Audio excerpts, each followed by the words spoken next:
exponential equations that can be written with a single base. So we want our bases to be the same for exponentials. We also want to solve log equations that can be written as a single log. And we want to solve exponential equations by taking the logarithmic of both sides.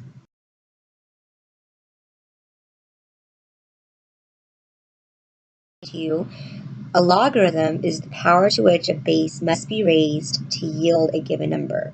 So we say log base b of x, where b is the base.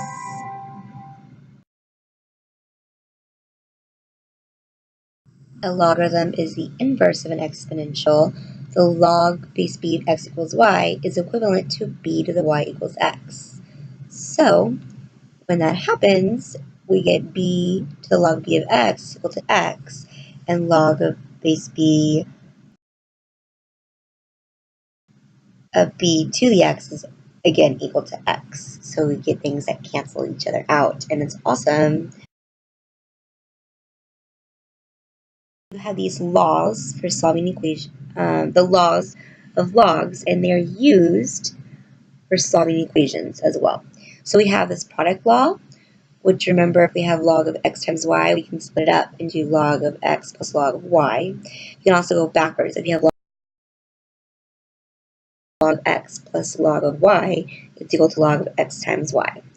You have the quotient law, and that says if you have log of x divided by y, it's the same as saying log of x minus log of y. You can go backwards, though, which is important. You need to know that if you have log of x minus log of y, it's the same as saying log of x over y. And you have the power law of logs, which says that if you have log base b of x to the a power, that a can go ahead and come in front of your log. And then we have the log of 1, which says that if you have log of 1, it's equal to 0.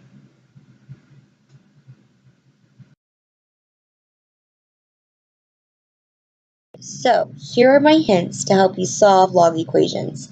The biggest thing is to figure out which technique you're going to use. So if you can write the equation so that log appears only on one side, so you only have log on one side of your equation, use the definition of logarithms to rewrite the exponential equation in exponential form. So log loop, use the log loop. Only way you can use the log loop, though, is if the logarithm only appears on one side of the equation. Second hint, if both sides of the equation can be written as logs with the same base, you can undo the logs on both sides by raising both sides as powers of the common base. So, first example, we want to solve 2 times log to the 5th of x equals log to the 5th, log base 5 of 9. And you're like, oh yay, look, we both have log base 5. But no, we can't do that. We have that 2 on the left-hand side that we had to take care of. So we're going to use our power law. We're going to use our power law and put that 2 back into our log. So now we have log base 5 of x squared equals log base 5 of 9. Now that I have done that, I can go ahead and use that base 5 and make that my new base. So I have 5 to the log base 5 of x squared equals 5 to the log base 5 of 9. And that is when my 5 log base 5 will cancel, leaving me x squared equals 9, which means that x is plus or minus 3. However, remember, you can't have negatives when you're plugging into logs, so x equals 3 is the only solution since your domain is greater than 0. 5 of x plus log base 5 of 2x minus 3 equals 1. So I'm going to reverse the product law. Remember, the product law said log of xy is equal to log of x plus log of y. Well, this is kind of what I have. I have this log of, x plus log of y, and I'm going to combine them. So what I get is log base 5 of x times 2x minus 3. So I just reversed the product law. I have equals 1, okay? Now that I have a log on just one side of the equation, I can use my log loop. So 5 to the 1 power is equal to 2x minus 3.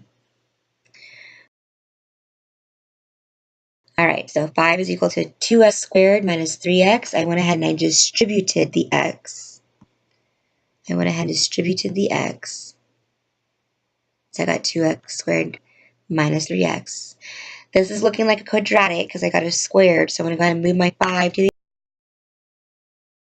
other side, and I'm going to factor that. Okay, I'm going to factor that. Get 2x minus 5 times x plus 1. If you wanted to, you could have used quadratic formula in your calculator. That's okay too.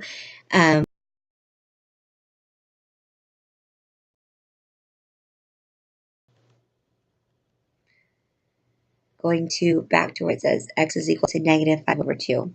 And that's correct. I wanted to say that it couldn't be an answer because it's negative, but we're not talking about logarithms. We're talking about exponentials in this problem. So x equals negative 5 over 2 is a completely okay answer since we have exponential. Let's look at another question. 10 to the x plus 1 equals 4. So there's not really a way to get our bases the same here. And so that's not very nice, right? That's not very nice. So all we can do is take log of both sides. And the reason I'm taking log of both sides is, remember, if the base is not specified, it's a base of 10. So if I had log base 10 of 10 to the x plus 1, my log base 10 of 10 cancels, leaving me just x plus 1. So now I can solve for x by subtracting 1 on both sides, which I can plug into my calculator, log of 4 minus 1, and I get approximately negative 0.3979. Next example, e to the negative 5x is equal to 7. Okay, so remember, e and the natural logarithm, the ln, go together. So I'm going to take both sides to the ln, right? Because ln of e to the negative 5x, the ln and the e cancel out, leaving me just negative 5x equals ln of 7. Solve for x by dividing both sides by 5. Plug into the calculator negative ln of 7.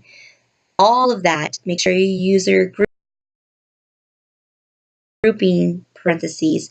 All of negative ln over 7 divided by 5 should give you approximately negative 0.3892. 5 to the x power is equal to 7. Okay, so unfortunately 5 and 7, there's really no way to get them to be the same base. So what I'm going to have to do is I'm going to have to take log of both sides. So log of 5 to the x power is equal to log of 7. I'm going to use the power rule to go ahead and pull my x in front of the log. So now I have x times log of 5 is equal to log of 7. And now I can solve for x. X will be equal to log of 7 over log of 5. I can plug that into my calculator, getting approximately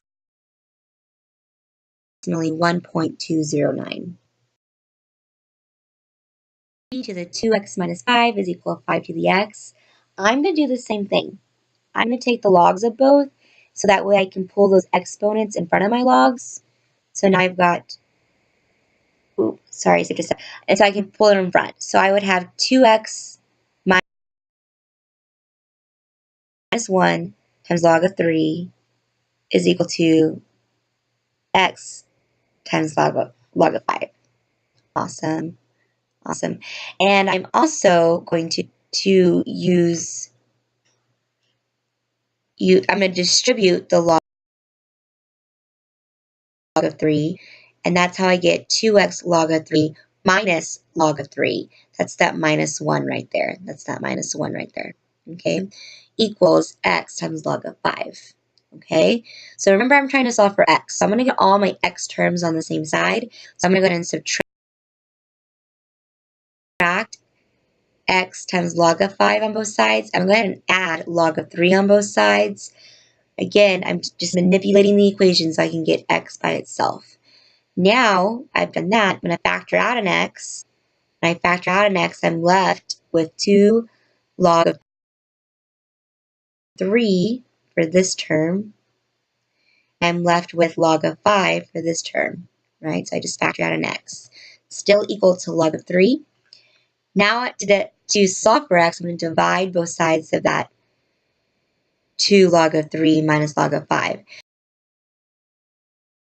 Here's the thing though, 2 log of 3 is really log of 9 because that 2 goes back to being an exponent and 3 squared is 9. So now I have x is equal to log of 3 divided by log of 9 minus log of 5, which is approximately, into our calculator, 1.87. We're done.